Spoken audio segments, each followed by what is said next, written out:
السلام علیکم ویورز، کیسے ہیں آپ سب؟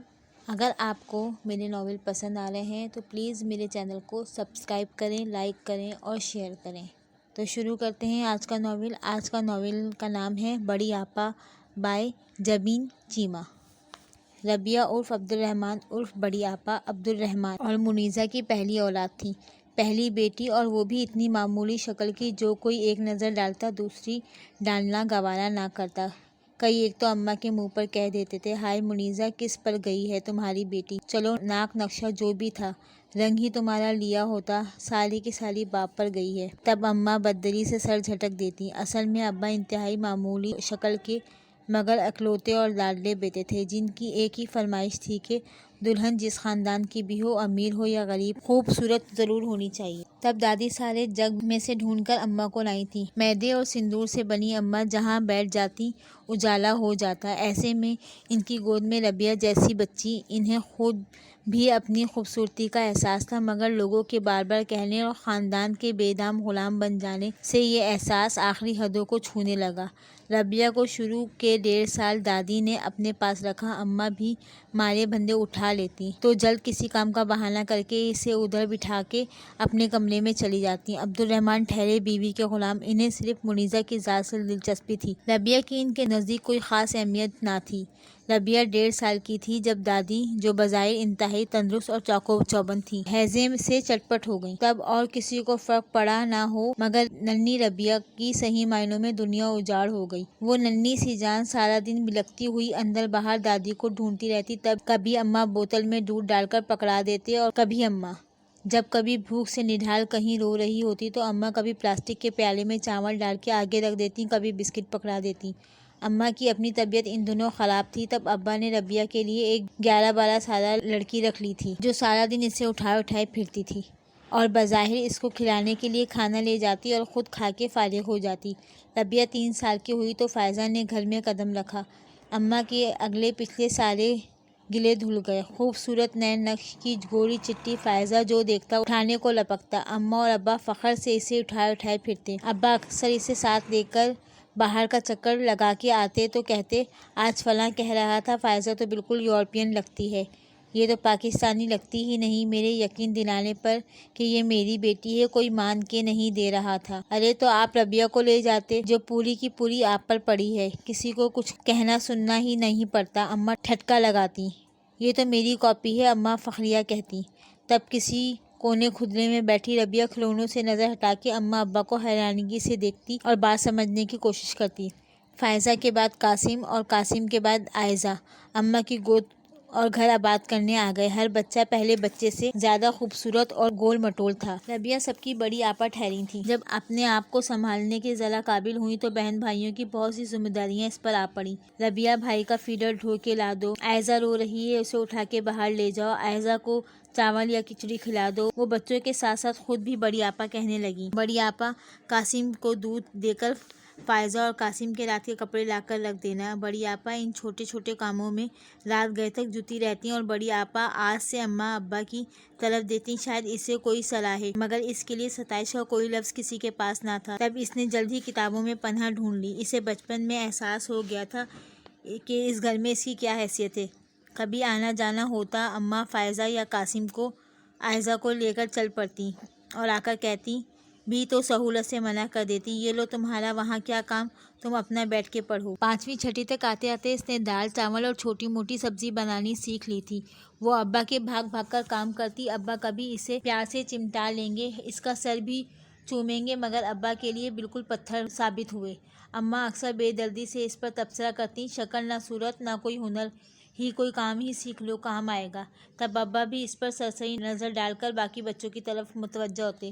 اماں گرمیوں کے کپڑے لے کر آئی تھیں۔ وہ ان دنوں 8ویں میں پڑھ رہی تھی۔ ان دنوں اسے پھول اور رنگ بہت اچھے لگتے تھے۔ اس نے بڑے شوق سے کھلتے رنگوں کے 2 سوٹ پکڑ لیے۔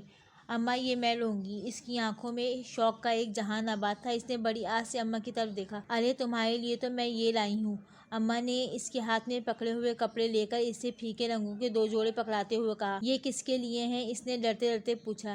یہ ایک فائزہ کا ہے اور ایک عائزہ کا، ان پر ایسے رنگ سجتے ہیں۔ اماں نے کہا، تب وہ بددلی سے کپڑے وہیں پھینک کر وہاں سے ہٹ گئی۔ اسے بہت جلد احساس ہو گیا تھا کہ گھر میں ہر اچھی چیز فائزہ، قاسم اور عائزہ کی ہے۔ کھانے کی ہر اچھی چیز بھی پہلے ان کے لیے رکھی جاتی، تب آہستہ آہستہ وہ صبر کرنا سیکھتی گئی۔ اس گھر میں اپنی جگہ بنانے کے لیے خود ہی لاشعوری طور پر اپنے حقوق سے دستبردار ہوتی گئی۔ اب وہ خود بھی ہر اچھی چیز اپنے بہن بھائیوں کے لیے رکھنے لگی۔ وہ بھاگ بھاگ کر اماں ابا کے کام کرتی، شاید کبھی وہ اس کی طرف متوجہ ہوں، مگر ایسا کبھی نہ ہوا، بلکہ اکثر ایسا ہوتا کہ وہ چھوٹے چھوٹے بہن بھائیوں کے یونیفارم استری کرتی، ہاتھ جلا بیٹھتی۔ قاسم کے لیے یا عائزہ کے لیے پراٹھا ڈالتے وقت اکثر اس کے ہاتھوں پہ گھی کے چھینٹے پڑ جاتے۔ وہ جلن برداشت کرتے کرتے نڈھال ہو جاتی اور ایسے میں رات جاگ کر گزارتی۔ وہ اپنے سارے دکھ درد اپنے رب سے کہنے لگی اور ایسا بہت چھوٹی عمر سے ہونے لگا۔ اس کے لیے یہ احساس بڑا جان فزا تھا کہ جب اس کی آنکھوں سے آنسو بہہ کر اس کا تکیہ بھگو رہے ہوتے تو کوئی جو ہے اسے دیکھتا ہے، اس کی تکلیفوں سے واقف ہے۔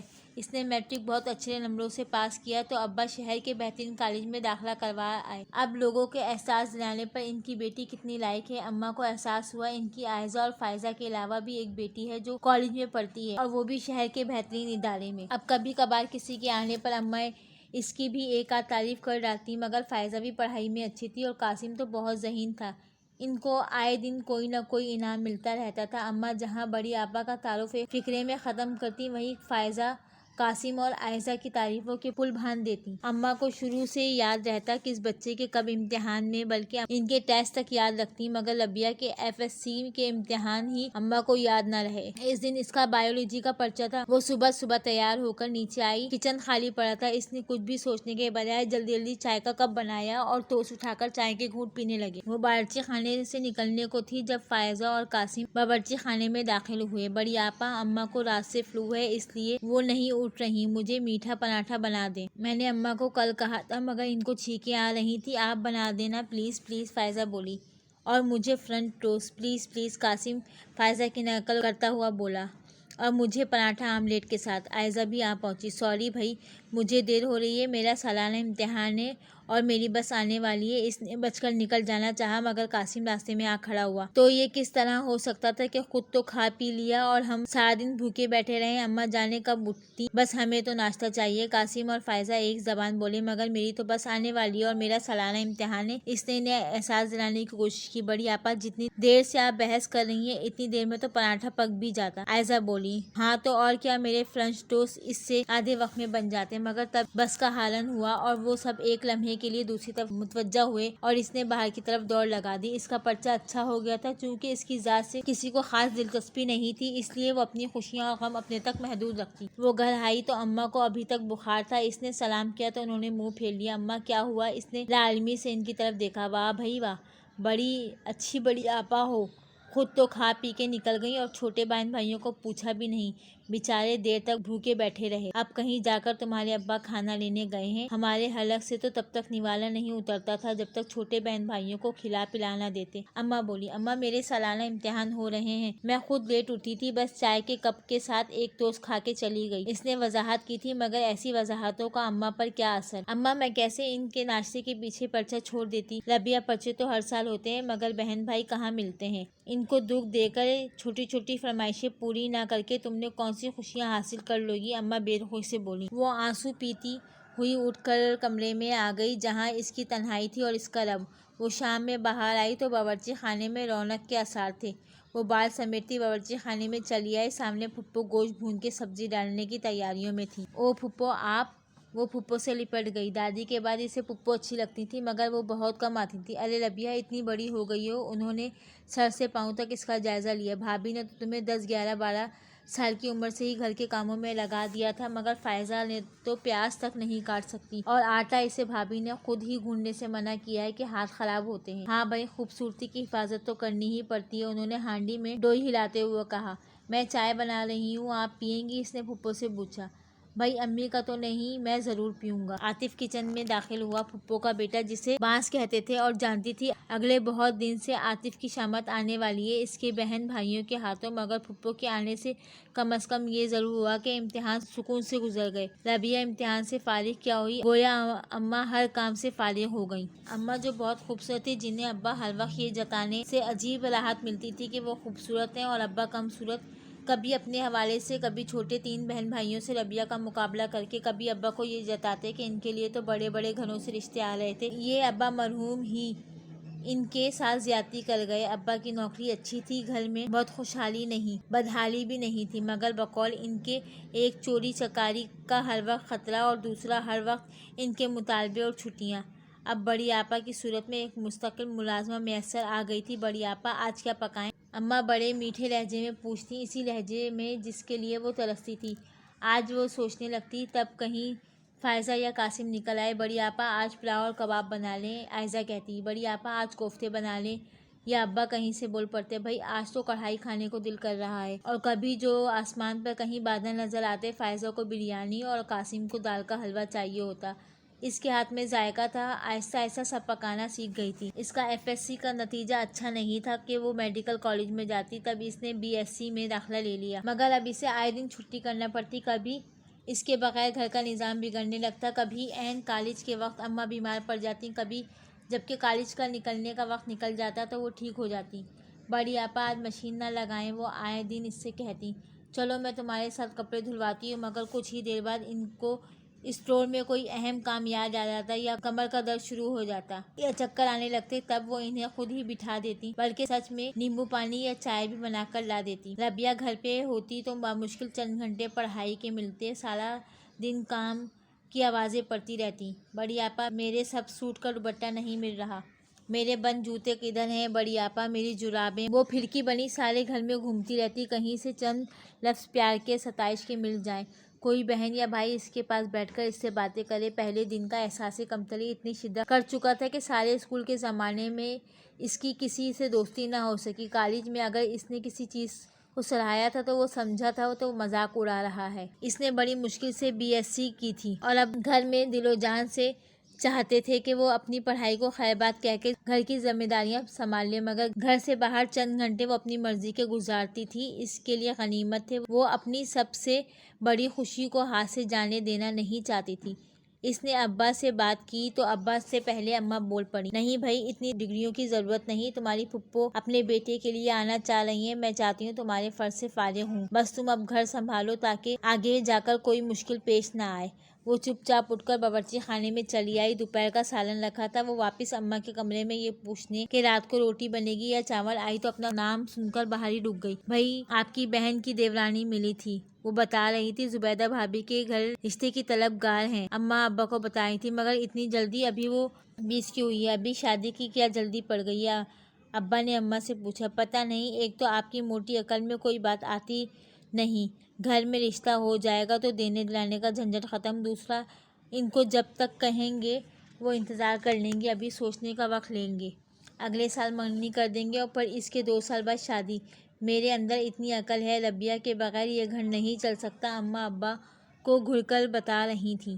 اچھا تو یہ باتیں کچھ دینا نہ پڑے اور وقت بھی کافی مل جائے گا، اس نے کچن میں بیٹھ کر افسردگی سے سوچا۔ پھپھو اور پھپھا رات کو پہنچے تھے، ایک ہلکا سا سوٹ کیس، ایک مٹھائی کی ٹوکری اور ایک پھل کا ٹوکرا۔ رات کو سب تھکے ہوئے تھے، اس لیے سب جلدی سونے کے لیے چلے گئے۔ تب فائزہ، قاسم اور عائزہ نے مل کر اس کا خوب ریکارڈ لگایا۔ برسات میں آپا کو ملے کھمبے بھائی، کھمبے بھائی کو ملے آپا برسات میں۔ وہ بے سری تک بازی کر رہے تھے، ہنس رہے تھے، ان کے ساتھ وہ بھی ہنس رہی تھی، خوش تھی، جانے کیوں؟ عاطف سوکھا لمبا تو کیا ہوا، باتیں تو اچھی کر لیتا تھا، وہ خود ہی سوچ کے مسکرا رہی تھی۔ اگر عاطف اس کی زندگی میں شامل ہوتا تو کوئی حرج نہیں، کچھ تو تبدیلی آئے گی نا۔ چلو بڑی آپا، پہلے تمہارے سسرال سے آئی ہوئی مٹھائی پر ہاتھ صاف کرتے ہیں، پھر چائے پیتے ہیں۔ نہیں بڑی آپا، آپ کے سسرال سے جو پھل آیا ہے اس کی اسموودی بنا کر پیتے ہیں۔ وہ سب اسے لے کر کچن پر حملہ آور ہو گئے، جگ بھر کے اسموودی بنائی اور پی گئی۔ قاسم اور عائزہ مٹھائی کے پیچھے پڑ گئے، گلاب جامنیں چن چن کر کھانے لگے، وہ بھی یہ دلچسپی سے دیکھتی رہی، مسکراتی بھی رہی، ان کے ساتھ ساتھ کھاتی پیتی بھی رہی۔ اگلی صبح بہت ہنگامہ خیز تھی، وہ جلدی اٹھ گئی تھی، اس نے جلدی جلدی قیمہ بھونا، پراٹھے بنائے، فرنچ ٹوسٹ، آملیٹ اور سادہ ڈبل روٹی، ساتھ ساتھ وہ سب کو چائے دے کر اپنا چائے کا کپ لے کر میز پر آ گئی۔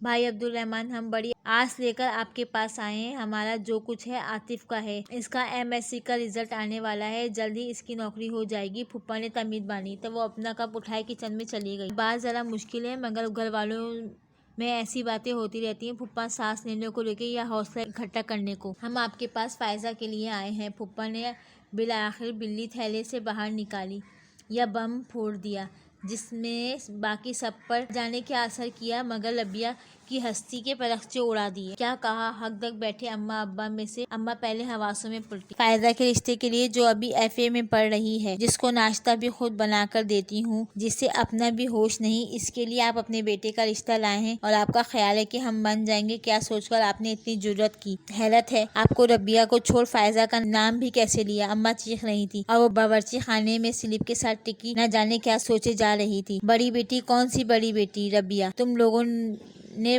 کب اس کو بڑی بیٹی سمجھا؟ بلکہ تم لوگوں نے تو آج تک قبولا ہی نہیں۔ ہم نے اسے بھی دیکھا ہے، برے حالوں میں دیکھا ہے۔ یہ جو چند جماعتیں اس نے پڑھ لی ہیں یہ بھی اس کی اپنی محنت ہے، ورنہ منیرہ تم نے تو اپنی خوبصورتی کے غم میں اسے بیٹی مانا ہی نہیں۔ اب بھی وہ بیٹی سے زیادہ ایک خادمہ دکھتی ہے۔ پھپھو زبیدہ نے اماں کو آئینہ دکھایا تو منیرہ بیگم جس کی اولاد کو گھر والے نہ قبولیں اسے باہر کے لوگ کیسے قبولتے ہیں؟ اور پھر میرا تو اللہ رکھے ایک ہی بیٹا ہے۔ میری بھی آرزو ہے بہو خوبصورت ہو۔ میرے کون سے 2-4 اور بیٹے ہیں کہ ان کی آس میں اس کی نظر بٹو بیاہ کر لے جاؤں۔ وہ اٹھ کھڑی ہوئی۔ آؤ جی اٹھو، دیکھتے ہیں کون سے شہزادے آتے ہیں میری بھتیجیوں کو بیانے۔ آگے آگے پھپھو، پیچھے پیچھے پھپھا بکتے جھکتے گھر سے نکل گئے۔ ارے ان کی مٹھائی اور پھل بھی ان کے منہ پہ مارو۔ اماں باورچی خانے میں بھاگی مگر وہاں دونوں ٹوکریاں یوں حال خراب دیکھ کے بچوں کو کوسنے لگی۔ اماں بڑی آپا نے ہمیں خود رات میں زبردستی اسموودی بنا کر پلائی تھی کہ میرے سسرال سے پھل آیا ہے نا، جو مرضی کرو۔ اماں بڑی آپا سارے گلاب جامن اپنے کمرے میں لے گئی تھی۔ قاسم کیوں نہ حصہ ڈالتا؟ تب اماں نے اسے ایسی نگاہوں سے دیکھا کہ وہ زمین میں گڑ کر رہ گئی۔ چند دنوں بعد اس نے کسی کو بتائے بغیر مختلف یونیورسٹیوں میں MSc کے لیے اپلائی کر دیا۔ وہ ٹیسٹ اور انٹرویو دے آئی اور انتظار میں بیٹھ گئی۔ بالآخر پنجاب یونیورسٹی سے اسے بلاوا آ گیا۔ اس رات ابا کو یہ بتانے کے بعد اس نے فزکس ڈپارٹمنٹ میں داخلہ لے لیا ہے، ساتھ ساتھ یہ بھی بتا دیا کہ وہ گھر کی اتنی ذمہ داریاں نہیں اٹھا سکتی۔ ابا جو اندر سے شاید اس سے شرمندہ تھے، اس کے ہاتھ میں داخلہ فیس اور کچھ مزید روپے رکھ کر چپ ہو گئے۔ اس مہینے اسے تنخواہ ملی، وہ چپ چاپ اپنے کمرے میں چلے گئے۔ MSc میں داخلہ لینے کے بعد وہ آہستہ آہستہ بدلنے لگی تھی۔ جیسے چھٹی کے بعد وہ بھی کافی دیر تک لائبریری میں بیٹھنے لگی۔ اس نے کسی مقام تک پہنچنے کے لیے انتھک محنت شروع کر دی تھی۔ اس کی شکل خوفناک تھی یا اس کے لیے دیے رہنے والے انداز سے لوگ گھبرا جاتے تھے؟ یونیورسٹی میں کم از کم اس کے ساتھ ایسا کوئی واقعہ پیش نہیں آیا جس سے اس کی زندگی میں کوئی تبدیلی آتی۔ اس نے اپنا پہلا سال آرام سے مکمل کر لیا۔ گھر میں بہن بھائیوں کی فرمائشیں ویسے ہی جاری رہتی، اس کے پاس وقت ہوتا تو پوری کر دیتی، نہ ہوتا تو نظر انداز کر دیتی۔ اس کے MSc کرنے تک فائزہ BSc پارٹ 1 میں پہنچ چکی تھی اور وہیں بیرسٹر اسٹار کی بیٹی نازیہ سے اس سے دوستی ہو گئی۔ فائزہ چونکہ خوبصورت تھی، زندہ دل تھی، اسے پہننے اوڑھنے کا سلیقہ تھا، اس لیے ہر کوئی اس سے دوستی کرنا چاہتا تھا۔ وہ کئی بار ان کے گھر آئی اور ایک اتوار اپنے ماما پاپا کے ساتھ آ گئی۔ بیرسٹر اسرار ایک سلجھے ہوئے انسان تھے اور ان کی ماما صفیہ بھی اماں کو اچھی لگی تھی۔ تب ان لوگوں نے ایک اتوار کو انہیں فارم ہاؤس پر پکنک کی دعوت دی۔ اس پکنک کے لیے سب نے بھرپور تیاری کی۔ اماں نے خاص طور پر فائزہ کو بوتیک کے بہت سے خوبصورت جوڑے لے کر دیا۔ شہر سے چند کوس کے فاصلے پر ایک خوبصورت جگہ تھی، پھولوں اور پھلوں سے لدی ہوئی۔ ان سب نے وہ ایک دن بہت اچھا گزارا۔ ان سب کو وہ جگہ بہت پسند آئی۔ تب بیرسٹر اسٹار نے ابا کو اپنے بیٹے سالم کے بارے میں بتایا جو امریکہ سے انجینئرنگ کی ڈگری لے کر وطن واپس آ رہا تھا۔ سالم اور نازیہ ان کے 2 ہی بچے تھے۔ بیرسٹر اسٹار نے ابا کو یقین دلایا کہ فائزہ شادی کے بعد بھی پڑھ سکتی ہے۔ وہ لوگ ربیہ سے بھی ملے، اس کی قابلیت کو سراہا۔ انہیں قاسم اور عائزہ بھی اچھے لگے۔ دوسری طرف اماں ابا اور فائزہ اتنا اچھا رشتہ ملنے پر ہواؤں میں اڑ رہے تھے۔ ان کے وہم و گمان میں بھی نہیں تھا کہ اتنا اچھا رشتہ خود چل کر ان کے گھر آ جائے گا۔ اس کے بعد منگنی اور شادی کے درمیان اگرچہ 2 سال کا وقفہ لگا مگر اماں کے شوق اور خوشی میں کوئی کمی نہ آئی۔